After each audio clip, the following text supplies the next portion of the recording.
Bem-vindos ao curso de Introdução aos Estudos da Língua Brasileira de Sinais. Nós vamos nos apresentar. Eu sou a professora Vanessa, esse é o professor Guilherme. Nós organizamos o curso e a gente vai fazer um primeiro contato, apresentar para vocês a proposta de desenvolvimento do curso nessa primeira videoaula, na qual a gente pretende falar dos objetivos, da proposta de organização do curso e nos apresentar a vocês. Então, eu sou Vanessa, sou ouvinte e é importante marcar essa distinção, ouvinte e surdo. Eu sou ouvinte, o Guilherme é surdo, depois ele vai se apresentar. Nessa primeira unidade sou eu que vou conduzir e essa videoaula vai ser conduzida pela língua portuguesa e vai ter, né, a interpretação para Libras, janela de Libras, e quando o professor Guilherme estiver conduzindo nas próximas unidades, a língua de uso vai ser a Libras e vai ter também a interpretação. Eu sou doutora em educação, sou professora da UFSCar, trabalho no curso de tradução e interpretação Libras, língua portuguesa. Nesse curso é um curso de graduação de 4 anos que pretende, né, objetiva formar tradutores e intérprete da língua de sinais. Tenho atuado bastante tempo na formação de professores para atuar com surdo, na formação de tradutor e intérprete, e aí esse curso nasce com a proposta de dar maior visibilidade e disseminar um pouco esse conhecimento sobre a Libras. E agora eu passo a palavra para o professor Guilherme, que vai se apresentar. Olá, tudo bem? Meu nome é Guilherme Nichols e este é meu nome em língua brasileira de sinais. Sou professor surdo, atuo com a professora Vanessa e irei ministrar a disciplina de Libras. Iremos trabalhar juntos nesse curso, professora Vanessa responsável pela primeira unidade e eu darei continuidade com as unidades 2 e 3.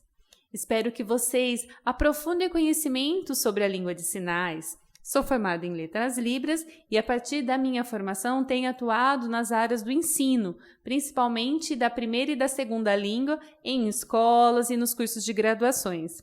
E hoje, estou aqui na SEAD, na Secretaria de Educação à Distância, e é um prazer muito grande trabalhar junto com vocês. No PowerPoint vocês vão encontrar o link do nosso currículo Lattes, meu e do Guilherme, no qual vocês podem acessar e tirar mais informações, observar a nossa trajetória de formação, pesquisa, artigos dos quais a gente participa e tem publicado, e aí a gente encaminha para que vocês tenham acesso a essas informações.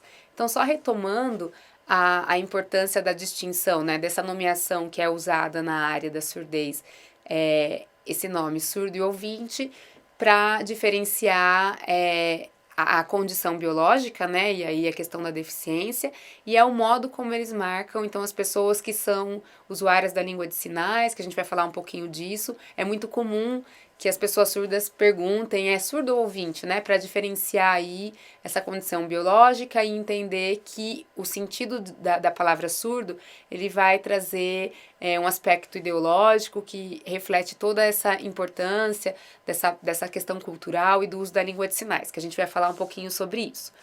Então, para apresentar um pouco a proposta do curso, qual que é o objetivo desse curso, quando a gente pensou, eu e o professor Guilherme, na organização de um curso rápido, porque são 10 horas, a gente vai trabalhar esse aspecto introdutório da língua de sinais, né? Mas a gente pensou, então, em compartilhar com vocês, estudantes, esse conhecimento introdutório sobre a língua de sinais, os aspectos culturais da concepção da surdez. A gente vai ver que existe 2 modos de apresentar e de pensar sobre a pessoa surda. São práticas que trazem concepções diferentes sobre a surdez e também ações, desde políticas públicas e práticas educativas para as pessoas surdas. Apresentar um pouco essa ideia de comunidade surda, o que é uma comunidade surda, a importância do uso da língua de sinais por essa comunidade, e aí apresentar, de um modo geral, o funcionamento da língua de sinais, a questão gramatical, né, de uma língua que se dá na modalidade gesto visual. Então, esse é o objetivo do curso, um objetivo, então, introdutório dessas questões, tanto das questões culturais, da surdez, das questões linguísticas, e aí dos aspectos da comunidade surda, e apresentar uma introdução a aspectos gramaticais da língua. Esse curso, então, está dividido em 3 unidades. Essa primeira unidade é uma unidade introdutória, na qual vocês vão encontrar um livro, né, um texto base, que a gente vai chamar, que é um texto norteador dessas 3 unidades. Lá, nesse texto, vocês vão encontrar os objetivos da unidade 1, que é essa apresentação da qual eu estou conduzindo aqui. A unidade 2, a gente vai ter aspectos gramaticais da língua de sinais, introdução ao conhecimento da linguística da Libras.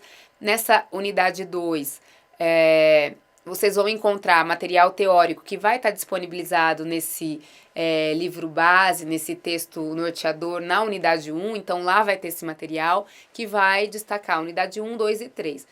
Todavia, na unidade 2, a gente vai ter uma videoaula. Nessa videoaula vai ser conduzida, então, pelo professor Guilherme, usando a língua de sinais, com interpretação da profissional Tatiane, que vocês vão ter esse acompanhamento nessas 3 unidades dessa interpretação.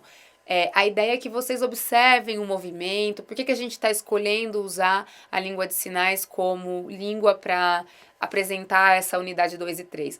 Porque a ideia é que vocês observem o funcionamento da língua no processo de apreensão do conteúdo, que vocês tenham um contato com o professor surdo, né? E a gente acredita que dessa maneira, tanto a aproximação do sujeito surdo, a visualização da língua em funcionamento vai propiciar um desempenho melhor para o curso, tá? A gente vai ter na unidade 2 também uma atividade que vai conduzir a uma avaliação, a uma nota, né? Unidade 2 e 3 a gente vai ter essas atividades de avaliação que vocês devem fazer e pode ser refeito, observando aí os erros e aprendendo com o conteúdo proposto. A unidade 3, a temática dela é Introdução à Comunicação em Libras, Aspectos Gerais. Então, nesse momento, a gente vai apresentar um diálogo em língua de sinais, apresentar esse funcionamento da língua, depois de ter falado da estrutura gramatical, a diferença de uma língua gesto-visual para uma língua oral-auditiva, né? O que essas modalidades em termos de funcionamento e estrutura da língua, como elas se sistematizam, como elas se organizam.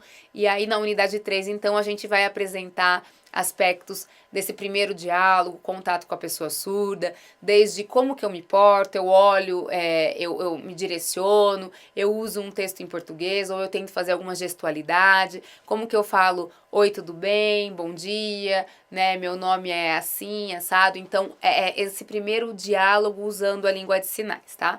Então, essas são as 3 unidades que vão ser trabalhadas nesse curso. E agora, então, a gente vai falar um pouquinho sobre as visões da surdez e da pessoa surda.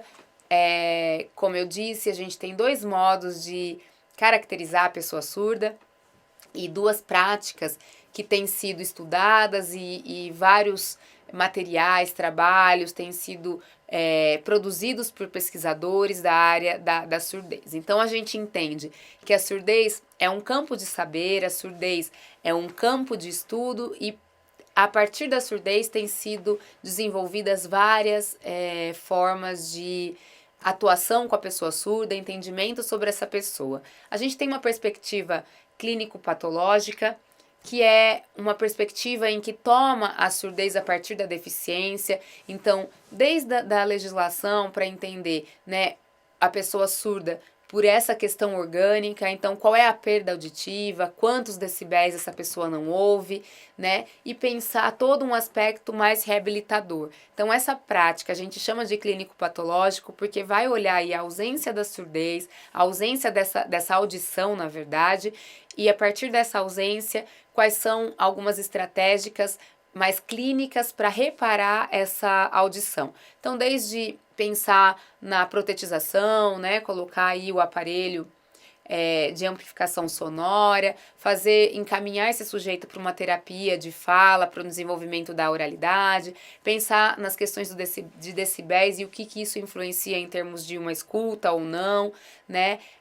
A gente tem a cirurgia de implante coclear, que é uma cirurgia que vai colocar um dispositivo interno para fazer um funcionamento, para reparar o funcionamento da cóclea desse sujeito. Então veja que essa é uma visão que vai levar em consideração a ausência sonora e pensar em modos de reparar para que essa pessoa tenha uma qualidade de vida a partir do desenvolvimento de uma língua oral, né, do português. Então, essa é uma perspectiva muito comum, que a gente vai olhar vários estudos voltados à área mais da medicina. E aí a gente tem uma outra perspectiva que a gente tem chamado de socioantropológica, que é uma perspectiva que vai olhar a surdez entendendo que existe uma ausência de audição, uma questão orgânica que produz um outro funcionamento, um outro modo de organização dessas pessoas, tomando a questão mais social e cultural e aí linguística. Então, entendendo que a falta de audição produz nessa pessoa que não escuta uma maneira social de organização da linguagem por meio da via que a gente chama de viso-gestual.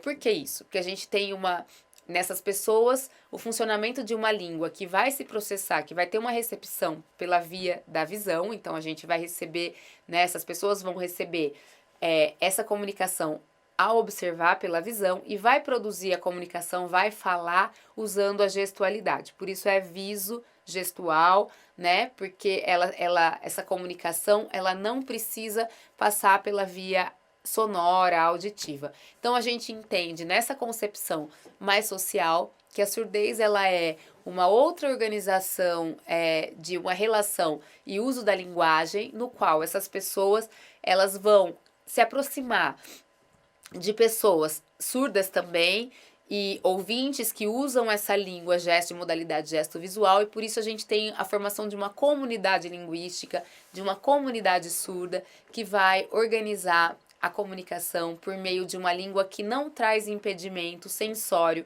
para essas pessoas, né? Então, entendendo que a surdez, nessa concepção, não se limita à questão da deficiência, mas ela é olhada a partir da diferença linguística, a gente tem algumas reivindicações dessa comunidade surda, principalmente em relação ao uso da língua de sinais. Então, nessa imagem que está aparecendo aqui para vocês, a gente tem, né, alguns elementos que vão mostrar reivindicações da comunidade surda em torno dessa questão linguística. Então a gente tem aí representado, né, e essa imagem foi feita por um surdo, Thiago Garcias, no qual a gente já agradece a construção da imagem, e ela está disseminada aí num artigo científico do qual eu escrevi, de 2007. E aí, o que essa imagem traz? A gente tem uma ilustração do Decreto 5626, que foi um documento legal muito importante para a comunidade surda, no qual regulamenta-se a língua de sinais como língua das comunidades surdas. Então, a gente teve em 2002 uma lei que vai tomar a língua de sinais como uma língua, né, como um meio de comunicação e expressão usado pelas comunidades surdas. Esse reconhecimento foi uma conquista muito importante para a comunidade surda, porque é um processo de aparição dessas pessoas usando uma língua que não é muito conhecida, não é muito valorizada socialmente, embora hoje a gente tenha uma maior visibilidade dessa língua, né, a partir da TV, de mídias que a gente já vê interpretação da língua de sinais nas janelas de Libras, mas ainda não é uma língua que circula com toda a sua potencialidade nos espaços sociais para que essas pessoas tenham acessibilidade. Então, esse decreto de 2005, ele regulamenta a lei de 2002 e foi uma conquista importante para a comunidade surda por conta dessa reivindicação da acessibilidade. A gente tem, então, uma contraposição que esse decreto traz em relação a uma sociedade que valoriza muito a língua oral. Então, português, inglês, né, espanhol, são línguas de modalidade oral auditiva. E aí os surdos têm reivindicado a aparição dessas línguas de sinais que são gestuais, né, e Então, é uma importância essa aparição dessa comunidade nessa reivindicação. Então, a ideia desse decreto, esse sol, é essa ideia de que há uma outra concepção linguística, a língua de sinais vem aparecendo socialmente, ela foi por muito tempo banida, por isso essas mãos, né, e aprisionadas aí, esse movimento de sangue, que é uma ideia de sofrimento dessa comunidade, que não podia usar, esses surdos não podiam usar a língua de sinais, foram proibidos desse uso, por se entender, numa perspectiva mais clínico-patológica, a importância da aparição da língua oral, né? Então, isso é um pouco esse cenário de luta, de reivindicação dessas pessoas em torno da língua de sinais. Então, veja como a língua de sinais, ela é algo muito importante para a comunidade surda, que é a marca da reivindicação da sua diferença, né? A gente tem isso como importante, que deve ser retomado e marcado. Então, a Libras, né? O que é isso? Libras, ou Língua Brasileira de Sinais. Libras é a sigla para esse desenvolvimento, Língua Brasileira de Sinais. É uma língua de sinais, reconhecida, então, pela Lei de 2002, 10.436, como meio de comunicação e expressão de comunidades surdas do Brasil. Então, por ser uma língua, ela representa uma comunidade de fala, que são, em sua maioria, formado por pessoas surdas, mas a gente tem dentro dessa comunidade pessoas ouvintes, filhos de surdos, os pais de surdos, pessoas ouvintes interessadas, intérpretes de língua de sinais, ou que de algum modo se aproxima a essa comunidade e aprende aí a língua de sinais e se comunica por meio dessa língua com essas pessoas.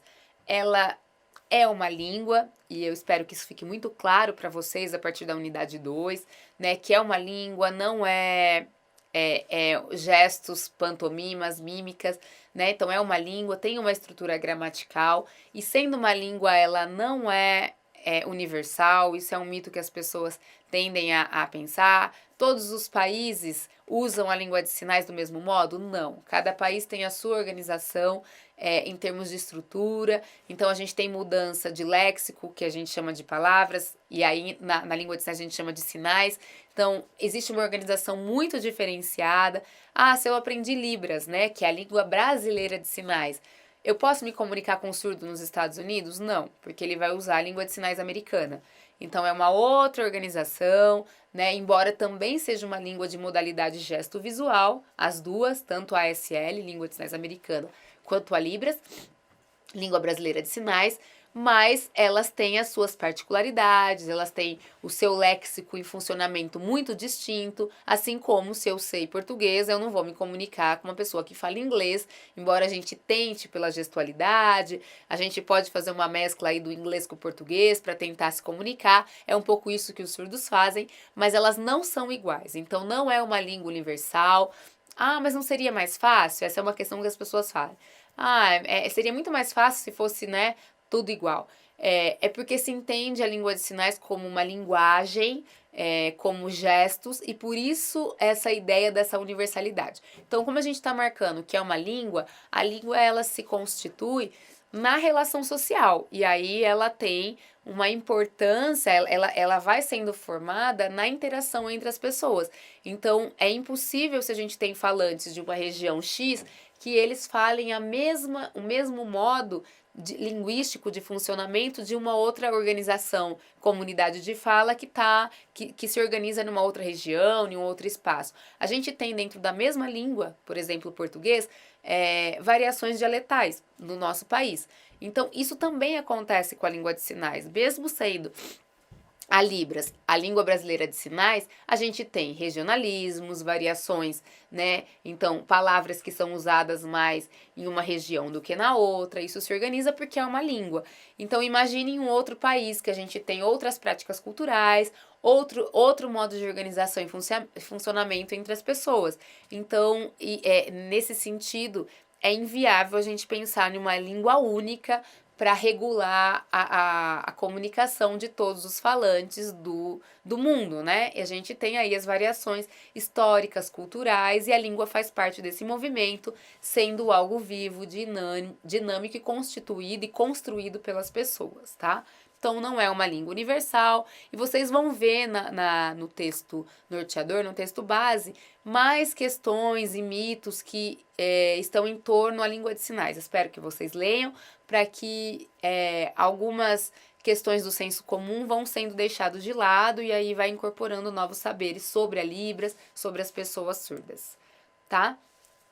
E para finalizar, então, essa videoaula, a gente vai passar a falar de algumas questões gerais aí do curso, tá? Ele é um curso, então, de 10 horas, é introdutório, e aí poderia aparecer essa questão.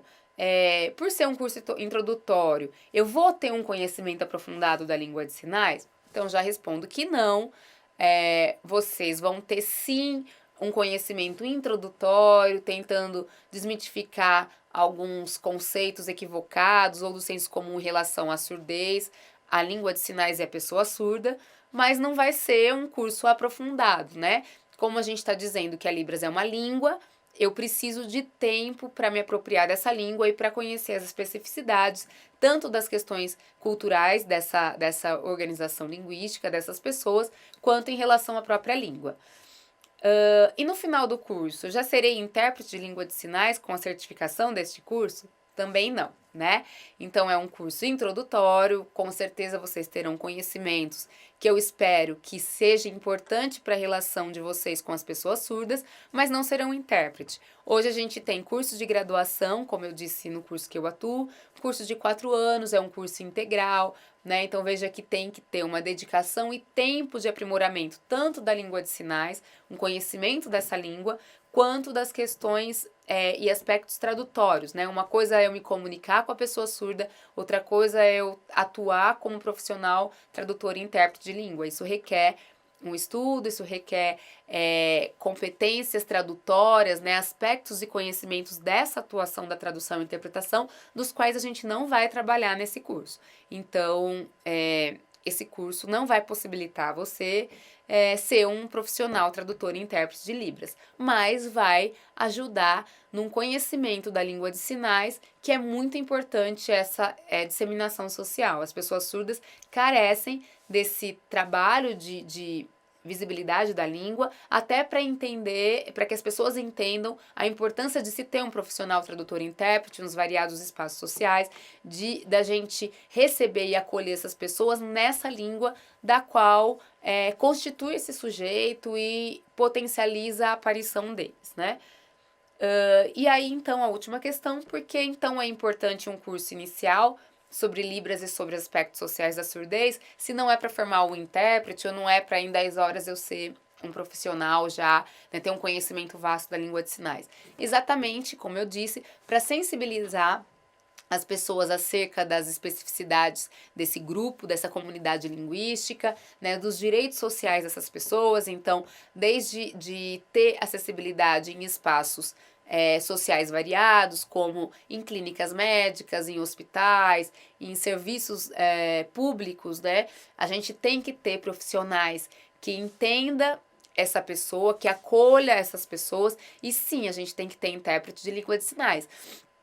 Mas se você ainda não tiver uma proficiência tão, né, uma competência e proficiência tão grande na língua de sinais e já conhecer aspectos sobre essa comunidade, isso com certeza já facilita essa primeira interação a essa pessoa, essa sensibilização e inclusive na reivindicação do direito junto ao direito dessas pessoas. Então a gente entende a importância desses cursos iniciais, ainda que de poucas horas, para que a gente consiga dar maior visibilidade às pessoas surdas, à língua de sinais e a essa sensibilização social que é tão importante. Aqui está a referência do texto ao qual eu mencionei, que tem aquela imagem feita pelo Tiago Rodrigues Garcia. Tem o link para vocês acessarem, né? Vai ter várias informações aí complementar a essa aula, né? Essa videoaula. Espero que também auxilie vocês na construção desse conhecimento acerca desses aspectos introdutórios à língua de sinais. É isso, desejo bons estudos para vocês. Eu e o professor Guilherme agradecemos esse interesse a esse curso. Aqui está o nosso contato para qualquer necessidade aí no processo de construção desse curso. A gente espera que de fato possa trazer novos conhecimentos para vocês e bons estudos. Obrigada.